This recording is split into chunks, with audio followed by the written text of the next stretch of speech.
Hai, Assalamualaikum. Selamat datang. Kenapa pandang aku macam tu? Okey, selamat datang ke Bongkar Seni season kedua daripada Voyage Studio. Bersama aku pada malam ni rakan host, iaitu sila perkenalkan diri rakan host. Hai, saya Hakim. Kali pertama je aku.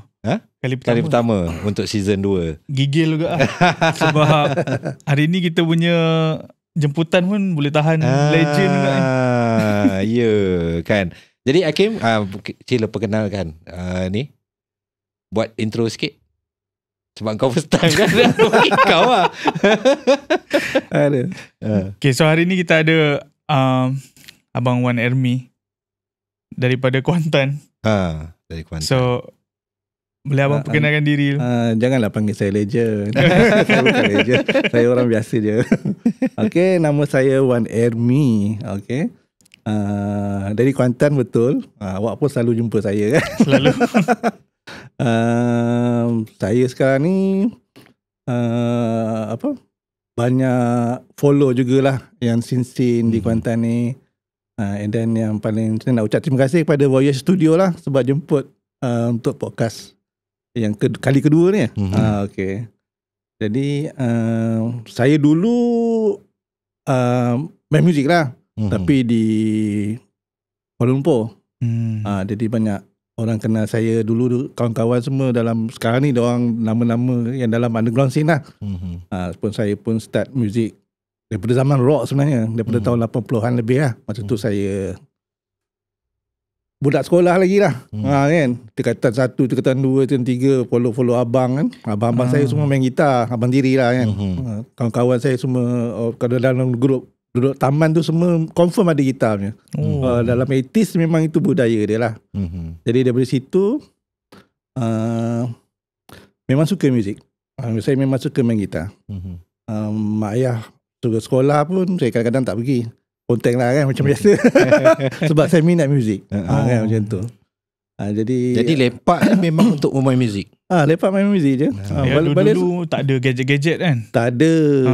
Macam tu lah. Kira memang petang-petang abang-abang mesti main gitar lah. Main gitar tuang sama macam sekarang lah. Kan? Lepas tu kita yang adik-adik tu zaman tu tengok belajar.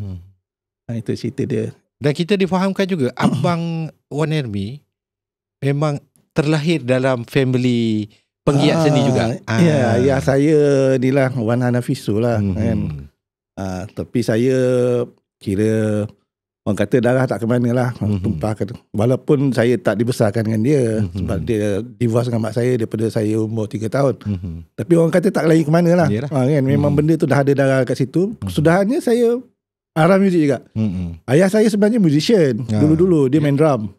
Dia boleh main gitar semua. Yang dia giat teater. Tapi orang lebih kenali dia daripada segi lakonan lah. Kan. Itu je lah. Mak saya sebenarnya pun penyanyi. Yalah. Mak saya banyak dekat RTM dulu kan. Padam. Mic. Redo. Ada dah. Okay. Jadi aku ulang balik lah. Mak saya pun penyanyi. Dia masuk bintang TM. Tahun dia finalis tahun 76. Tapi masa tu dia mengandung ke adik saya yang nombor 2. Dia tak dapat teruskan. Jadi orang lain yang menang. Tapi dia still lagi involved dalam nyanyian lah. Kalau ikutkan dulu masa tu ayah saya tak dikenali sebagai pelakon lagi lah. Dia mak saya yang dulu yang dikenali sebagai seorang penyanyi lah. Cuma dia pernah ada satu album dengan Mendiang Param. Jadi dia nama dia tak adalah macam Salami Hasan ke apa. Jadi orang-orang yang zaman dia je lah yang kenal dia. Dia tidak expose. Tak ada lagu top lah. Underground juga ke? Dia tak ada lah underground. dia dulu dia nyanyi macam dia selalu nyanyi kelab malam lah. Saya masih kecil saya ingat yang main gitar dengan dia Zulkif. Dia pampak dekat atas tu. Masa tu dia kelek lah saya. Umur 5-6 tahun macam tu. Dah expose dah benda tu lah. Dah memang ikut pergi kelab semua kan. Itu cerita mak saya lah. Sekarang dia pun tak menyanyi dah lah. Dah tua dah kan. Itu baru cerita pasal seni muzik ni. Betul. Nanti kita beralih kepada segmen ni. Aku bongkar lagi. Kenapa dia buat kerja tu. Saya pun hari ni baru saya tahu Wan Hanif Fisu boleh main drum. Mak saya lama nak kena-kenakan. Nama dia Maria Kamal. Itu orang tertanya siapa kan. Orang lama tahu Maria Kamal. Maria Kamal. Dia zaman-zaman Maria Asyad dulu lah. Baru jadi fan. Nanti kan mak saya dengar kan, nama aku tak sebut pula. Okay, cerita sambung balik. Sorry. Okey bang, abang di Kuala Lumpur ketika itu, waktu kanak-kanak, waktu remaja, melalui zaman remaja dengan remaja-remaja di Kuala Lumpur, satu kota besar yang banyak influence masuk. Betul. Kan? Jadinya bang, boleh abang cerita sikit tak 90-an punya vibe tu macam mana? Untuk underground punya scene lah. Alright. 90-an tu zaman-zaman peak lah, sebab ada MTV. Kan zaman tu. And then zaman transisi daripada dunia analog ke digital. Itu main peranan penting lah. Daripada orang dengar kaset, orang pergi beli CD. Dan zaman ketika itu music scene tu sangat peak lah. Zaman orang pergi konsert, zaman artis yang dapat sponsor daripada syarikat rokok konsert lah. Salem lah apa kan. Masa tu tiket boleh jadi murah tau. Memang murah. Kita nak pergi konsert pun benda tu affordable lah. Sebab dia orang dah dapat sponsor daripada syarikat rokok zaman tu kan. Jadi tiket pun berapa ringgit, RM9. Paling mahal pun RM10 gitu kan. Ingat ni. Then lepas tu kedai-kedai kaset banyak. Empire Record, Power Station, Silent Power Station semua. Kalau di Pertama Komplek tu, zaman saya sekolah dulu memang balik sekolah pergi dulu Pertama Komplek. Tunggu barang baru. Zaman tu berebut. Siapa dengar dulu, siapa ada dulu. Kalau pergi sekolah, member ni tengok Slayer baru macam betul. Itu memang ni kan. Memang Destruction. Kaset order ni.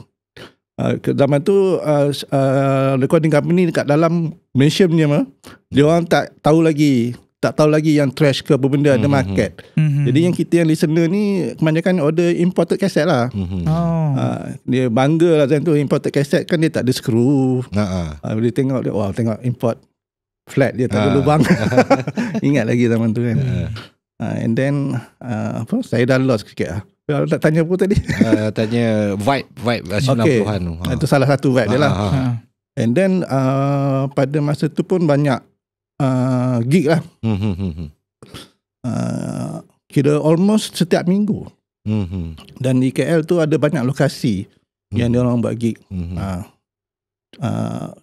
Salah satu contohnya macam pub lah. Jadi pub ni dia dah nampak ada scene yang boleh buat duit. Toke-toke dia lah. Yalah. Jadi dia pun deal dengan organizer lah. Budak-budak underground juga kan. Macam Joe ke VJ. Ada nama-nama dulu-dulu lah. So dia orang kira macam dealing dengan tiket lah. Tiket half-half ke 70-30 ke kan. Jadi benda tu untuk music scene tu dia menggalakkan underground lah. Lepas tu kira maksudnya lagi banyak peluang untuk musician. Yes. Studio recording pun banyak. Studio recording pula, studio jamming. Studio jamming pun banyak. Studio jamming masa tu RM10 saya ingat lagi. 1 jam. Paling murah RM8. Studio Doremi di Pertama Komplek. Tambah lagi RM1 dapat distortion. Tambah lagi RM1. Seorang gitaris kena seorang RM1 ekstra lah. Ada kombo-kombo dia lah. Ada kombo-kombo dia. Lepas tu di Medan Mara, kalau di KL tu tempat musician yang lepak area Taman Komplek, wilayah Komplek, Medan Mara, itu semua tempat lepak lah. Kalau macam time makan kan, time dekat Medan Selera, semua tengok geng-geng kita je lah. Memang musician lah. Macam geng-geng FTG, semua yang nama-nama yang ni lah. Semua lepak sekali. Kalau di wilayah Komplek tu banyak geng Black Rose. Wilayah dia lebih kepada rock lah. Itu yang tempat ada kedai Abang Rom kasih gitar pun kat situ. Studio Naha, studio 69ers, lupa. Wasiat Studio, tempat geng-geng grup Wizard dulu. Dulu. And then banyak lagi. Saya pun dah lupa lah. Tapi saya benda ni dia ada satu pot khas dekat Bangsa yang saya selalu dengar, dan kat situlah nama Wan Ermi disebut oleh kawan-kawan di underground ni kan, brother-brother kita dekat underground kan, dekat Bangsa. Rumah 121C. Oh, di Brickfield. Brickfield sorry, dekat sebelah tu lawan. Okey, di Brickfield. Sorry. Brickfield ni special kat tempat dia. Sebab Brickfield ni dia lebih kepada scene underground lah. Jadi underground scene kalau di KL dulu dia punya HQ dia Central Market lah. Okay. And then tempat lepak dia tu kenapa jadi Brickfield? Kebanyakannya yang datang daripada seluruh Malaysia ni, yang geng-geng budak Johor ke, budak Penang ke, budak ni, mesti nak kena pergi sana. Sebab sana tu joket duduk. Rumah Jo lah masa tu. Dan ada Abang Naim kan. Kalau Abang Naim dia nama dia besar sebab dia buat print t-shirt. Kan? KCM. Di custom lah. Banyak-banyak t-shirt band semua dia akan print. And then dia buat di 121C lah. Geng-geng ni datang, dia orang tak mana ada duit nak duduk hotel ke apa. Yalah, betul lah. Di situ dah jadi macam tempat tidur lah. Kalau macam ada gig lah kan. You boleh tengok penuh ni. Seluruh ruang tu. You buka je pintu, orang tidur. Nak pergi jalan kita tak kena ini. Memang macam tu. Kita orang memang kuat lah, kita punya family kan. Situ. That's why bila sampai sekarang pun still mengingati. Ingat. And then dia orang punya rutin selalunya dia orang still akan buat majlis hari raya tiap tahun kan. Macam reunion lah. Di situ? Di situ. Tiap-tiap tahun ada. Jadi sebab yang kat sana Naim ada lagi kan. Dia yang jaga tempat tu lah. Jaga rumah tu. Penyewa tuan rumah pun tak lalau okey lah. Berpuluh tahun tu. Legend itu. Best ya. Even budak Kuantan pun kalau yang lama-lama pergi sana ada job ke, recording ke, gig. Memang dia orang lepak kat rumah tu. Always welcome. Macam okey je. Kadang-kadang geng-geng Singapura pun tak ada tempat nak lepak, datang. Orang dalam tu bertukar, bersilih ganti. Duduk. Tumpang-tumpang lah tidur kat situ kan. Dia kira macam satu hub untuk community. Kan. Betul. Untuk mengelakkan budak-budak underground ni jadi gelandangan kot. Betul. Dia punya niat dia gelandangan at least kena tangkap ke apa, lepak kat sini selamat kan. Dia orang ni sebenarnya tak adalah kadang-kadang sangat. Semua kadang-kadang ada je anak orang berada. Tapi sebab jiwa rebel kan. Saya ada je yang nama-nama yang anak kepada pakcik dia ketua menteri. Ada. Malah nak sebut lah. Ada kan. Dia nak merasa kehidupannya. Kadang-kadang kita pun tak sangka dia ni anak ketua menteri. Macam lepak-lepak tak tahu kena tangkap dengan bodyguard. Kenapa? Rupanya bapak dia cari. Balik lah kena angkut kan. Dia saya tak boleh sebut nama dia. Tapi yang tahu je tahu.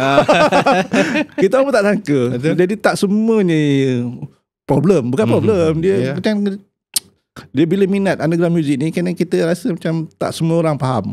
Jadi dia ada benda yang dia fight kan lah. Lagi satu dia nak freedom lah. Freedom dia nak express apa benda yang dia rasa. Dia nak apa? Dia nak dengar apa dia nak dengar lah. Kan? Macam saya ingat zaman saya sekolah dulu, kita cerita sikit lah. Kalau kawan-kawan sekolah saya ingat lah, mesti kelakar dia gelak lah. Kita orang pernah kena panggil dengan ustaz tau. Kan? Sebab ustaz jumpa dalam buku lirik lagu Slayer. Dan tu dia tak faham tu. Ini dia panggil mak bapak semua ni. Kata anak awak ni sembah setan ni. Apa nak jadi? Apa nak jadi ni? Kan? Kita macam tuan dengar lagu tu, kita copy je lagu Slayer kan. Tapi lirik tu mana tanya How Sweet. Jadi sekarang ni orang dah tak kisah dah. Orang faham bukannya kita serius pun. Yalah, Ustaz Auni pun dengan Metallica. MCR. Kan? Sebab muzik je. Tapi zaman tu orang tua dia tak faham. Dia tak tahu. Guru besar saya pun dia bukan dengar pun Black Sabbath ke apa benda. Dia tahu kenapa ni kan. Macam tu lah. Cerita pasal Black Sabbath, abang alang-alang abang Wan dah cerita. Sebenarnya rakaman ni kita buat pada hari pemergian Ozzy Osbourne. Rest in power lah. Rest in power. Kena kecam kita kejap lagi. Kita mengingati jasa-jasa dia yang dia dah contribute lah.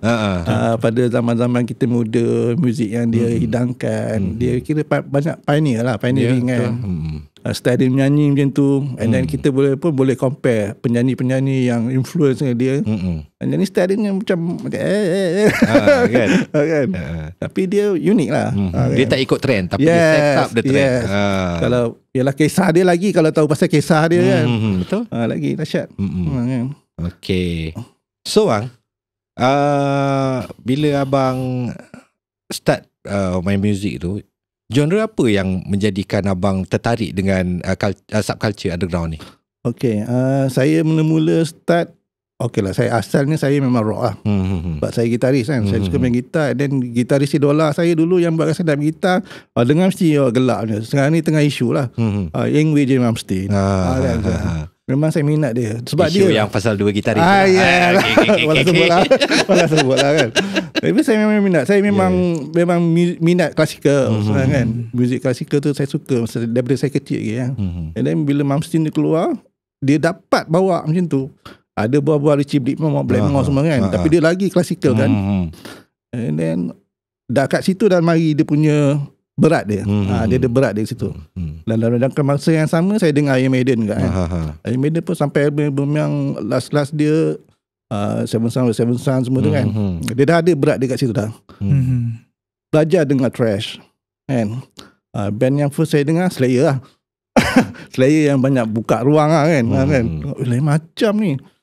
Dia ni tak laju, tapi dia macam mentak betul-betul ni. Dia punya kita dapat rasa dia punya hentakan tu kan. Best. Lepas tu dengar Death pula kan. Dia technical sikit lah. Yalah. Lepas tu macam-macam band lah nak sebut. Maksudnya dia berperingkat ke? Dia berperingkat, dia tak straight kan. Okay. Sebab dulu pun apa kita punya bahan yang dapat tu sikit tau. Culture tu dia datang sikit-sikit. Dia bukan macam sekarang. Dulu tak ada internet, tak ada. Tahun 80-an tu tak ada internet lagi. Dia berbeza dengan 1 Minute punya generation sekarang. So maksudnya dia bila berperingkat tu, maksudnya abang dengar tu mencari lagi ganas kita tak berniat pun, tapi kita rasa macam something yang kita dengar tu dia fulfill. Dia memenuhi. Dia memenuhi. And then kita pergi sekolah kan. Saya kawan-kawan saya lah, salah seorang yang tu band member saya lah, Mutilation kan. OG tu memang kawan baik saya daripada tingkatan 1 sekolah menengah. Sebab dia pun dengar macam saya dengar kan. And then sampai kita buat band masing-masing lah. Jadi kita ada lagi band, kawan-kawan lain lah yang into this kira macam minat muzik yang sama lah. Jadi kita akan compare lah, macam akan give each other info lah. Kan? Okay, kau dah dengar ni? Kau dengar ni? Dia ni seorang ni bawa, dia bawa kan. Jadi kita study, sedap lah. Okay, this is what I like lah kan. And then kita pun adalah sikit copy lah, tape semua buat mixtape semua kan. And then daripada situ start lepak studio jamming. Pergi studio jamming di Helayan lah. Helayan di Medan Barat Arwah Abang Man lah. Dekat situ baru jumpa abang-abang yang senior lah, macam FTG kan. And then dapat kenal-kenal geng yang lain. Masa tu saya tak lepak CM lagi. And dia kata dia bawa pergi, salah seorang ajak lah. Ajak apa, dia kira zaman tu dia organizer untuk show lah. Ajak Salaman kan. Dark Journey punya fanzine dulu. Aku pun dah lupa kan, salah tolong edit lah. Pada umur dah 50 lebih dia kan. Banyak benda salah, tapi ajak lah namanya orangnya. Dia yang bawa kita orang pergi ke Central Market kan. Jumpa situ, jumpa Abang Rasdan, Punisher kan. Gitaris Arwah Boy, Arwah Raja Izzat kan. Raja hidup lagi, Raja Izzat, Arwah Boy. And then Aru time tu dia dengan Nemesis. And then banyak lagi lah band-band yang lama-lama kan. Kat situ kita dah memang minat muzik macam tu. Kita time tu belasan tahun lagi kan. Dan nanti kata 4 kata 5 dapat jumpa abang-abang ni semua kan. And then dia bagi info, kita orang pun geram buat band juga lah. Buat band saya dengan Lan Bear, Lan Bear Infectious Maggot. Kami buat berdua, kami buat band nama Abisidat. Saya main gitar, Lan main gitar. Lepas tu ada seorang penyanyi Kocik, Lan Bear drummer, Maggot juga dia main drum. Masa tu tingkatan 5 lah, masing-masing semua tingkatan 5 lagi. Semua sekolah dekat-dekat ke macam Tak, sekolah lain-lain. Oh, sekolah Tapi kami bertemu di studio jamming. Alright, okay. Sebab studio jamming tu kira tempat lepak lah, kan. Habis jamming ke, kadang-kadang tak jamming pun hari-hari datang. Nama yang disebut tu semua otai tau. Otai kau. Memang pot lah tu. Memang puas lah. Walau tak jamming pun. Walau tak jamming pun memang ada lepak. Sebab kesian arwah Abang Man kan. Memang nak halau tak boleh. Dia dah macam jadi macam abang lah. Padahal dia punya scene, dia tak dengar pun muzik thrash ke metal, dia tak faham pun. Dia macam dengar muzik yang lagi awal lah, rock punya muzik lah. Tapi dia orang open, bagus lah. Dia bagi chance untuk kita orang berkembang kan, zaman tu kan. And then so di studio jamming yang lain pun ada je yang macam kita orang. Kau budak mana? Budak wasiat. Kau ni budak mana ni kan. So bila ada kita buat band, and then dia orang ada buat gig, kadang-kadang tu ada battle ke apa benda, masuk je lah. Tapi biasa battle untuk rock scene. Tapi band-band underground ni masuk je bedal. Reto pun pernah masuk battle. Oh iya. Ya nak cerita. Pernah masuk lah, battle cerita kan. rock satu tu ada apa malaikat maut apa ada semua kan. sebab dengan reggae pun masuk. Makan. kat situ je yang boleh main. Yelah, jadi betul. masuk battle lah. Masa tu culture gig ni tak ada lagi. Culture gig dia tak macam yang dah dikenali lah. Culture gig ni kira masa tu hanya toke-toke pub yang berani je lah. Tapi dia pun bila dia buat sekali, dia tengok ramai crowd lah. Dia pun suruh buat lagi lah. Tapi sebelum tu yang banyaknya battle lah. Battle ada so band nak perform lah. dekat battle Kan? Asalnya itu je lah platform yang ada ketika itu. Macam dulu-dulu tempat dia macam semua house lah. Semua house tu sebenarnya tempat roller skate. Dah main roller kan. Jadi dekat tingkat atas dia panggil rock world apa benda kan. Kat situ Battle, kalau masuk battle tu ada yuran apa semua. ada, kena bayar lah. Ha. Bayar yuran dan ada hadiah-hadiah lah. Yang biasanya yang organize tu daripada studio jamming je kan. Studio jamming. And then apa, tapi kat situ yang budak-budak nampak peluang nak expose kan. Jadi dia yang kelakar tu lah. Yang band metal pun dia masuk juga. Dia apa janji aku dapat main. Sebab kau ni dapat perform. Dapat perform lah kan. Saya sendiri pun pernah masuk battle. Masa tingkatan 3 ingat lagi. Tapi niat tu bukan nak menang lah. Tak, nak expose je. Nak perform je. Nak perform, nak merasa kan. Berani lah masa tu. Dia kata 3, bayanglah. Apa benda tu kan. Bawa lagu Iron Maiden, aku ingat lagi. Kan. Itulah, itu yang saya pelik kan. Budak sekarang, staff dah ada, karya ada, kan bunyi bagus apa semua. Kan. Tapi kenapa tak release? Kan. Tapi kenapa tak release? Kan. Sayang lah. Kan. Ataupun mereka release, tapi untuk close friend. Untuk close friend. Dia tak publikkan apa semua. Okay. Apa, ada soalan lain Hakim? Tadi yang cikgu cakap budak zaman sekarang tu, dia selain pada dia tak release, saya tengok keyakinan tu kurang. Macam untuk berada di public. Macam Abang YMI cerita kan, tengok dia macam mana nak pergi bercampur orang. Dia nak sangat untuk ni kan. Dia nak sangat. So macam mana itu kita generasi dulu beza macam kan. mana nak bagi budak sekarang macam sebenarnya contoh macam saya mula-mula kenal cikgu semua. Terus pergi je. Tak, bang saya ada benda ni bang. Bukan sombong pun. Dia macam tu sebenarnya. Betul macam Hakim kan. Saya tak kenal dia. Saya friend Facebook pun dia follow, just silent je. Tiba-tiba saya buat satu program dan bang saya ada barang abang boleh siarkan tak? Okey boleh, kita try. Best lah band ni then kita rapat. Sekarang tengoklah Hakim kan? Tak lama lagi main kat Maps. Dia kenal lagi kita lah masa tu. So dia ada lagi lah apa vibe yang macam abang bawa apa semua tu dia ada lagi. Kena mencari kan. Mungkin ada diorang ni, cuma saya akui lah yang saya nampak beza sekarang ni, dia tak semeriah dulu. Macam tempat, macam dulu macam saya cakap tiap-tiap minggu ada. Tiap-tiap minggu, dan bukan satu tempat, banyak tempat. Sekarang ni agak susah sikit lah. Kan, mungkin dia apa, kata tak macam dulu kan, marah pula budak sekarang kata dulu hebat sangat. Bukan tu maksud saya. Dengan sekatan-sekatan yang ada sekarang ni kan. Ada sekatan lah. Memang limit sikit lah kan. So ada cabaran-cabaran lain tak bang masa dulu untuk dapatkan staff, lepas tu mungkin cabaran daripada segi kewangan ke? Itu biasalah. Kadang-kadang kita orang nak mula daripada sekolah kan? Yelah, ada sekolah berapa sen sangat duit ada kan. Jadi nasib baik ada kaset double deck. Rekod lah kan. Seorang dia yang pergi beli. Ramai-ramai Dabi. Itu je lah.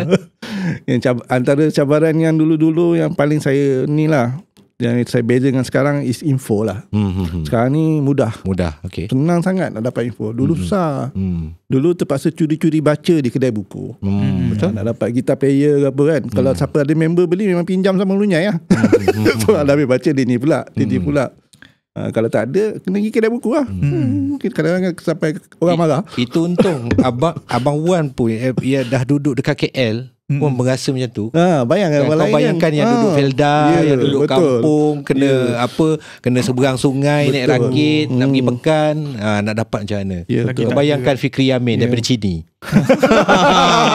Nak dapat info macam mana. Susah. Tapi sebab tu, jadi jangan potong yang Fikri Yamin ni. Tapi sebab tu saya respect yang zaman dulu punya ni tau. Contoh lagu Slayer kan. Macam mana nak main lagu Slayer ni, macam nak jamming lagu Slayer ni. Zaman sekarang YouTube tab ada, gitar semua ada. Zaman dulu nak kena cari tau. By ear lah. Sampai kaset kena rewind, play. Sebab tu semua power.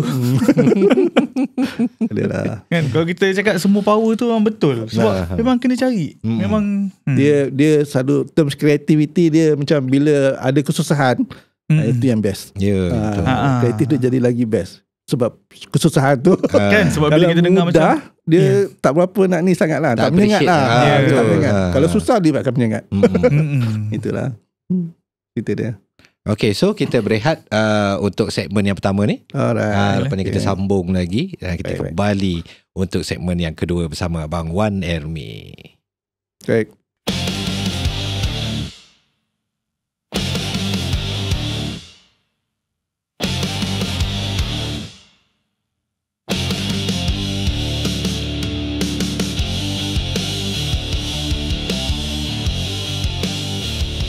Okey, kita kembali dalam segmen yang kedua bersama Abang Wan Ermi. Yang kali ni biar Hakim pula yang conduct untuk segmen seterusnya ini. Okey Hakim, teruskan. Tadi kita banyak cerita pasal latar belakang abang kan? Macam mana abang bermula sebagai seorang yang daripada minat muzik terus jadi pemuzik kan. So daripada pemuzik tu, macam mana abang boleh beralih kepada technical pula? Maksudnya menjadi gitar tech untuk Ella and the Boys. Ella je. Ella and the Boys sebelum tu. Ella. Kromo kan. So macam mana peralihan tu boleh berlaku? Okay, cerita dia bermula daripada kisah saya nak belajar main gitar. Daripada cerita dulu nak cari cikgu susah. Nak belajar gitar. Kan saya kata saya minat Malmsteen kan. Jadi belajar sendiri-sendiri, main sendiri tak ada. Lalu saya tanya banyak-banyak orang. Dia kenalkan saya dengan satu gitaris hebat di Gombak. Kawan saya lah. Memang saya baik dengan dia. Dia pun sekarang ni pun jadi gitar tech juga. Gitar. Dia kerja, dia berhenti, dia buat. Nama dia Sapi Mahmud. Dia yang banyak ajar saya lah. Pada ketika itu saya mula belajar gitar dengan dia. Belajar bermain gitar. Main gitar. Dia time tu memang hebat lah main gitar. Kan? Kalau Bawah Malmsteen dia dulu lah dapat di KL lah. Kan? Dia tunjuk saya depan, pergi rumah dia tu, dia main lagu Sebuah Sebilo semua tu depan mata berdiam je mata saya. Alamak, nak belajar. Bayar dengan dia lah. Bayar. Dan dia ada knowledge pasal gitar. Kan? Jadi saya belajar dengan dia cara nak set up, cara ni yang kira pelajaran awal lah. Dia ajar saya intonation, ajar saya pasal technical, pasal pick up semua kan. Dia bagi sekali. Di samping dia mengajar cara nak main, dia ajar juga cara nak baiki. Jadi saya boleh buat sendiri. Dan saya pun minat saya zaman dulu kita kena sendirilah. Kan? Zaman tu pun mana ada gitar tech. Kan? Dan kebanyakan orang pun belajar sendiri. Cuma yang dia sendiri tu sama ada dia dapat cikgu yang bagus atau cikgu tak bagus lah. Alhamdulillah saya dapat cikgu yang bagus. Kan? And then daripada situ peralihan kepada menjadi gitar tech. Kan? Okay. Kan saya cakap saya selalu lepak di studio Highlion kan. Okay. Satu hari ada satu brother ni membuat panjang kerinting pakai cermata. Tuntang. Dia tanya, kat sini ada Mesa Boogie tak? Mana dia Mesa Boogie bang? Mesa Boogie ni US punya, saya terlalu tengok dalam guitar player. Rupa-rupanya dia tu dah Carl Kromok. Dia tanya kan. Jadi pun saya masa tu saya tak kenal dia lagi. Saya tak tahu dia Kromok. Kan? Dia dah lama balik ke? Ya. Dah lama balik dia ke? baru balik Malaysia. Dia nak preparation untuk konsert dia live record lah. Tahun bila saya tak ingat, 90 lebih dah kan. Awal 90s lah. 92, 93, 92 macam tu lah kan. Dia datang, dia tanya saya mana nak ada. Saya katakan dia, abang, kat Malaysia ni susah nak dapat Mesa Boogie. Luar negara je. Lepas tu dia explain, saya dulu suka Mesa Boogie sebab kat Australia saya ada satu. Saya tahu, saya bawa balik. Alamak, siapa dia ni? Australia pula tu. Alamak, saya tahu, alamak, Kromok ke? Lalu saya tanya dia, abang Carl, time tu dia tak bahasa diri dia Carl. Saya panggil dia Chot. Kan? Mencot Kromok lah. Oh ya kan. Dan saya tolong dia lah. Saya tolong dia pergi cari studio-studio lain yang ada. Tak ada lah, dapat Marshall juga lah. DCM juga lah bang, kena pakai kan. Lepas tu dia tengok saya tahu pasal gitar kan. And then dia tanya, saya ni perlukan kru lah kan. Dia tak cakap gitar tech lagi, kru. Dia nak pakai 3 orang kan. Lepas tu antara yang join jadi kru, saya, Lanbear dengan Din Bear, gitaris Sihanah juga. Dia pernah main Backfire. Salahuddin Saidi nama dia kan. Okay. Kami bertiga ni jadi gitar tech di Live Center tu. And then masa tu dia panggil juga OG Black Skull. Dia adik kepada gitaris Jack FTG. Dia yang main gitar, second gitar untuk Chot lah masa tu. Dalam masa tu kira itu, saya rasa itu yang first yang saya berkecimpung jadi gitar kru lah. Belum gitar tech lagi. And then dia tengok saya, kira kita dah belajar awal kan. Kita tahu cara tuning semua. Selalu zaman tu orang takut sangat dengan gitar Floyd Rose lah. Floyd Rose ni payah betul lah nak dapat tune kan.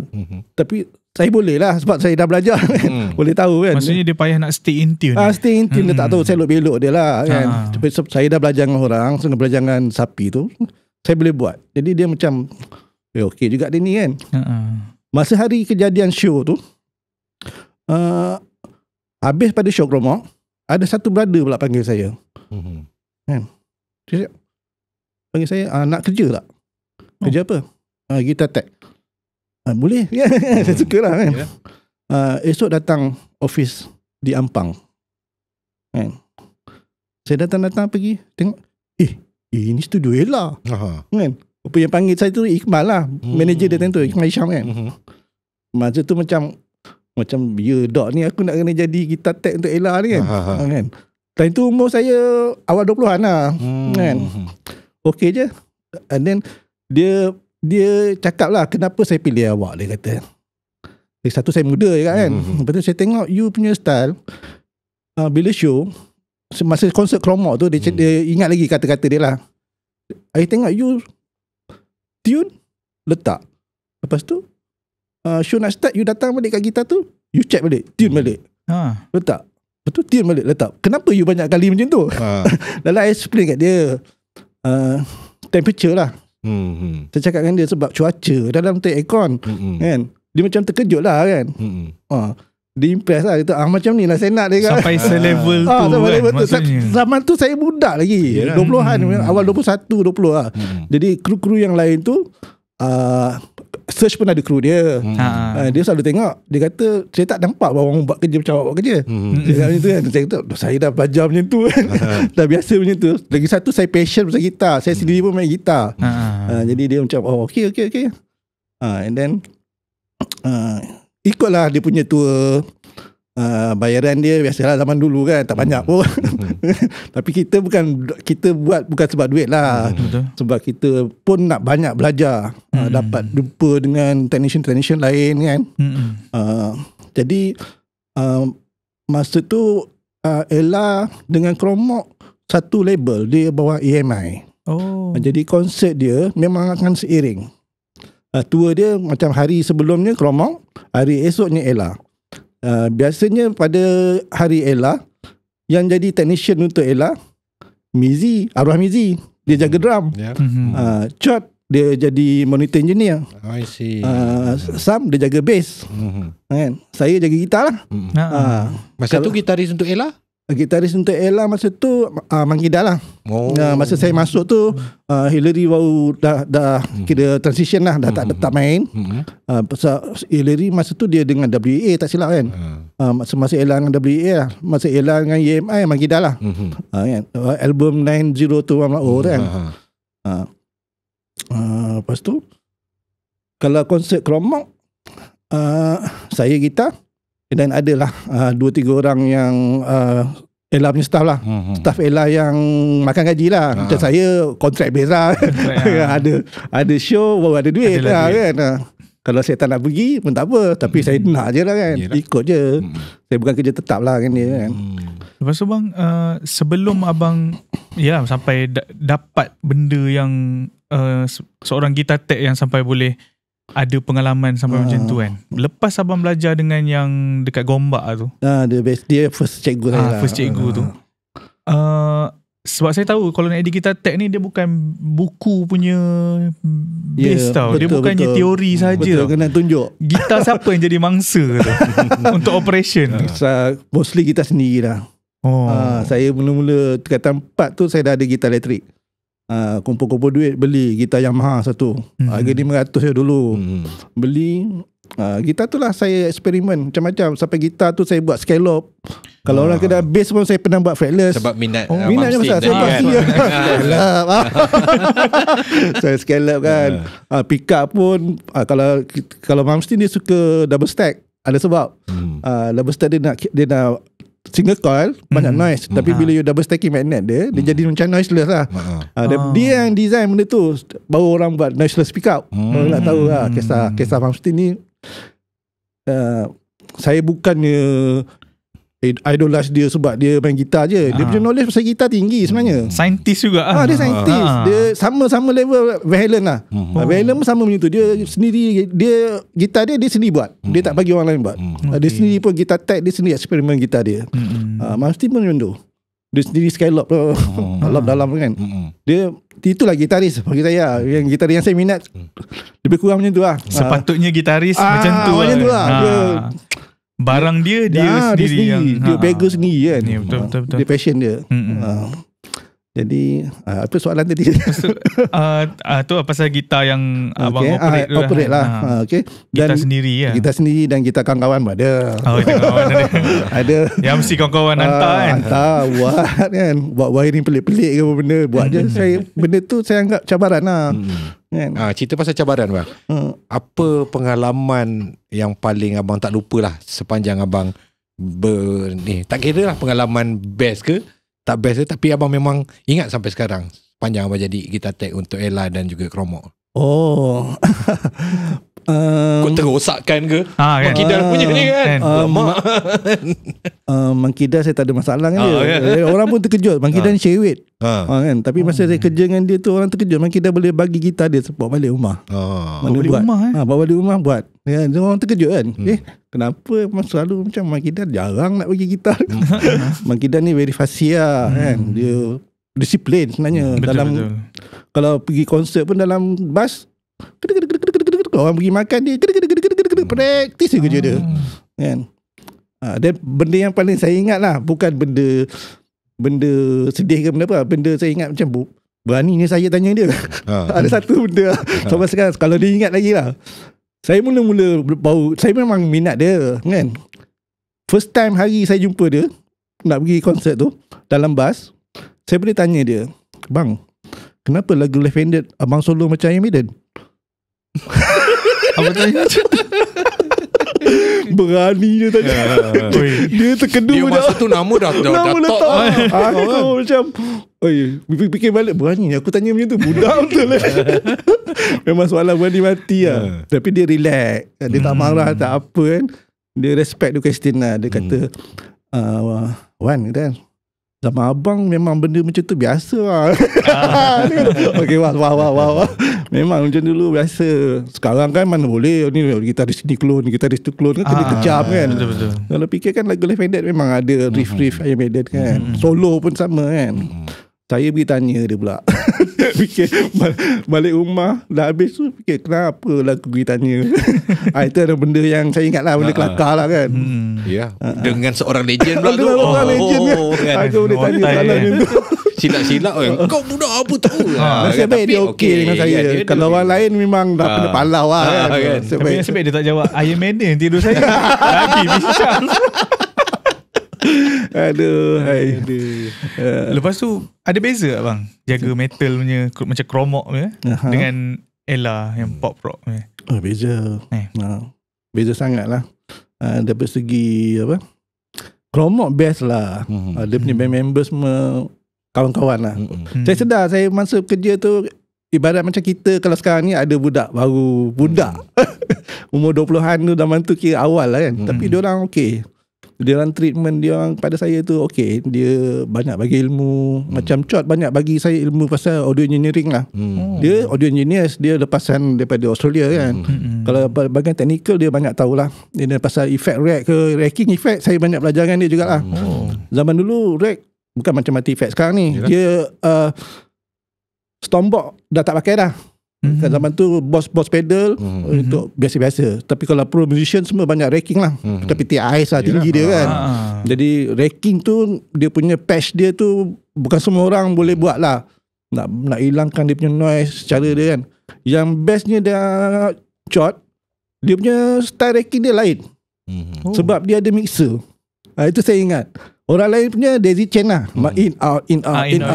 Dia tak, dia punya signal 3M, dia send return, lepas tu dia ada mixer, semua dia blend kat situ. Dia kan belajar. Saya tengok dia, lain ni. Belajar lah kan dia. Kenapa lain kan?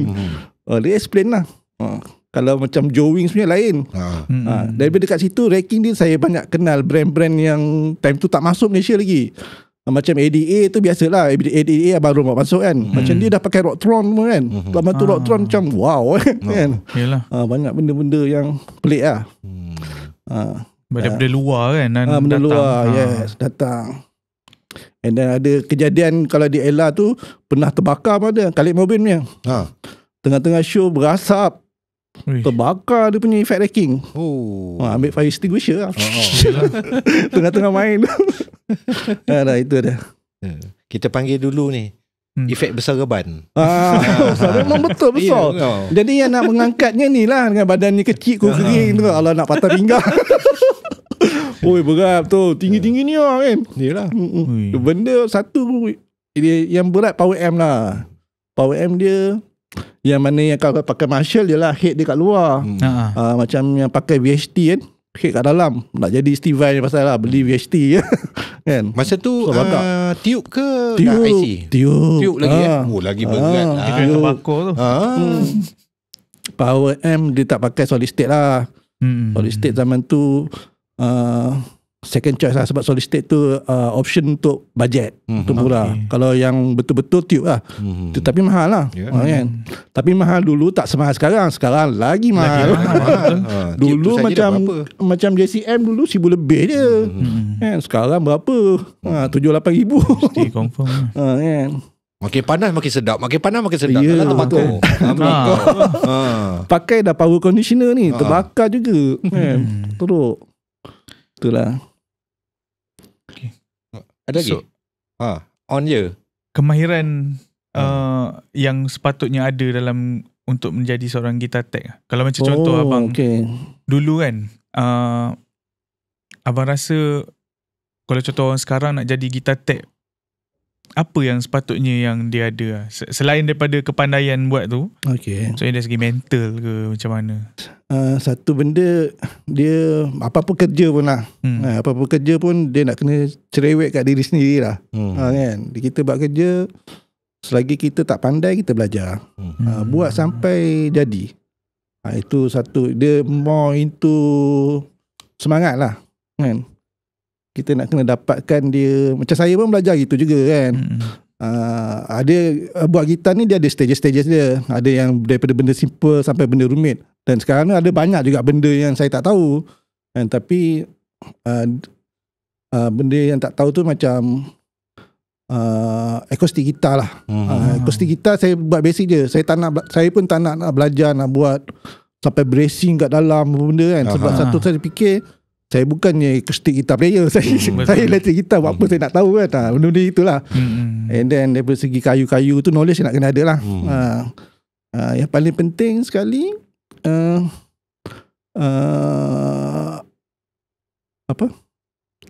basic lah. Yang basic. Basic ni bagi saya tak semestinya gitar tech je. Pemain gitar pun nak kena tahu. Selalu salah satu contoh yang paling basic, cara ikat tali. Aduh, kadang-kadang tu yang hantar gitar kat saya ikat macam sampai bergulung-gulung. Tebal dekat dia kan. Dia ada pemahaman yang salah. Dia ingat lagi banyak gulung, lagi banyak tak stay in tune lah. Sebenarnya lagi banyak gulung lagi lari. Dia sebenarnya lagi sikit gulung lagi bagus. Macam saya bagi tips sikit lah. Macam saya suka 2 atau 3 gulung je. Lebih potong? Tarik. Senang saya punya style nak cepat kan. Saya gitar tech concert lah. Memang benda semua nak cepat. Kena cepat masuk, pump, habis, tak tarik sejengkal. Tarik sejengkal, pusing terus. Dapatlah 3 gulung. Sejengkal je. Lebih kurang sejengkal dia tarik. Itu je. Zut. Tak. Boleh cuba ni. Tak. Zut. Itu je. Maksudnya orang yang selain pada konsep punya gitar tech pun boleh buat dalam benda tu kan? Boleh. Sebab kita kalau konsep gitar tech semua benda nak kena cepat. Salah satu contoh dia punya backplate belakang tu kena buka. Yang tempat spring tu kan. Kalau bertutup masalah tu. Apakah jadi bang kalau bertutup? Dia buat benda tu untuk bagi lawa lah. Sebab dia kan kosong, ada cavity kat belakang tu tempat spring kan. Tapi kalau untuk gitaris concert, kalau apa adjustment nak buat, susah kan nak kena buka. Jadi biar terbuka je.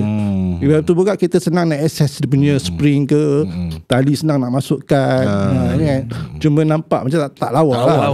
Tapi boleh nampak lawa juga. Bila gitar yang tak ada tu, orang tahu ini selalu main konsert. Pro lah sikit nampak kan. Ada kat situ pula dia punya kelebihan kan. Maksudnya kalau sentiasa terbuka tu tak apa je. Tak apa. Tak ada masalah. Tak kacau tone pun. Ada orang cakap tone lain tak ada. Telinga tak boleh dengar pun. Apa function spring belakang tu? Dia nak adjust bagi balance dengan tali. Dia tremolo kan dia floating.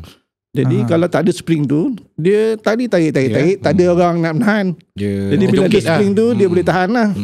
Dia boleh tahan, so kita boleh balancekan dia punya tarikan tu sama dengan tarikan tali. Nak bagi loose sikit ke, tinggi sikit ke, main kat situ lah. Intonation dia bukan intonation. Intonation ni adjustment yang untuk bagi semua fret tu tak sumbang. Jadi daripada ujung sampai ke belakang tekan dia tak sumbang. Itu intonation. Itu lain lah adjustment dia. Adjustment pada saddle kan. Yang tinggi dengan tali tu untuk dia punya tremolo punya floating lah. Selalu yang rumit ni float rose lah. Sebab float rose ni dia design dia betul-betul float. Dia mudah sangat bergerak. Kalau kita bend pun kadang-kadang dia ternaik kan. Sebab saya ada perasan ada 2 jenis tau. Gitar yang dia punya tremolo tu. Satu yang boleh ke depan saja, satu yang boleh tarik habis kan. Yang ke depan saja tu selalu Van Halen lah. Van Halen dia punya style gitu. Dia sebab style main dia tak ada tarik ke belakang. Dia banyak buat dive kan, dive bomb kan. Advantage macam tu. Tuning tu lagi tepat lah. Sebab bila you lepas satu hala je, dia bila terlepas dia dah tersekat dengan body. Jadi body tu dah fix dah. Dia tak akan bergerak. Dia yang rumitnya yang float lah, atas bawah boleh. Itu jadi rumit sikit lah. Itu betul-betul locking nak kena kemas. Lepas tu tremolo dia tu pun nak kena dalam kondisi yang baik lah. Selalu macam brand China punya float rose, dia punya besi lembut. Makin lama dia dekat batang pole tu ada 2. Lepas tu yang memegangkan dia, yang menahan dia tu dipanggil knife edge. Knife edge tu nak kena tajam betul. Tak boleh ada sopak. Tak boleh ada tumpul. Bila ada tumpul dia dah lekat. Dia tali dia sangat-sangat sensitif lah. Kalau dia pergerakan dia tu tak balik pada asal, itu yang jadi tune tak lah. Tune kan. Tune lah. Dah nak kena ni balik kan. Jadi kalau Florus tu nak kena brand yang okey lah. Yang paling murah dan okey, brand Jepun lah, Goto. Goto okey. Macam Florus original US mahal lah. Schaller Jerman pun mahal, 1,000 lebih. Goto tak sampai 1,000, 700, 800, tapi macam ni. Okey. Kalau macam yang OEM Ibanez ke apa benda pun akan ada masalah. Lama-lama dia akan tumpul kan? Sebab besi kan. Besi lembut. Belaga tu dia makan. Besi lembut dia. Lagi satu, kadang-kadang dia orang adjust masa tengah ada tali tu. Rasa macam nak rendahkan sikit, dia pergi adjust. Tengah ada tension. Tu pun boleh rosak. Dia nak kena looskan tali dulu baru boleh adjust. Nak buat gitar ni kena sabar sikit lah. Dia memang susah sebab dia main dengan dia, tolerance dia sangat sempit lah. Betul. Silap sikit je susah nak dapat. Itu yang selalu kawan-kawan saya lah. Malas aku, pening lah, bagi kau buat lah. Buat lah. Kan? Okey juga, tidak saya tak ada cari makan pula. Bagi pada orang yang betul. Dia perlu betul-betul balance. Orang yang tahu dan yang sabar lah. Lari. Okay, so untuk cerita selebihnya tentang nak bikin gitar, nak custom gitar, kita masuk ke segmen yang ketiga nanti. Okay, kita rest dulu. Okay.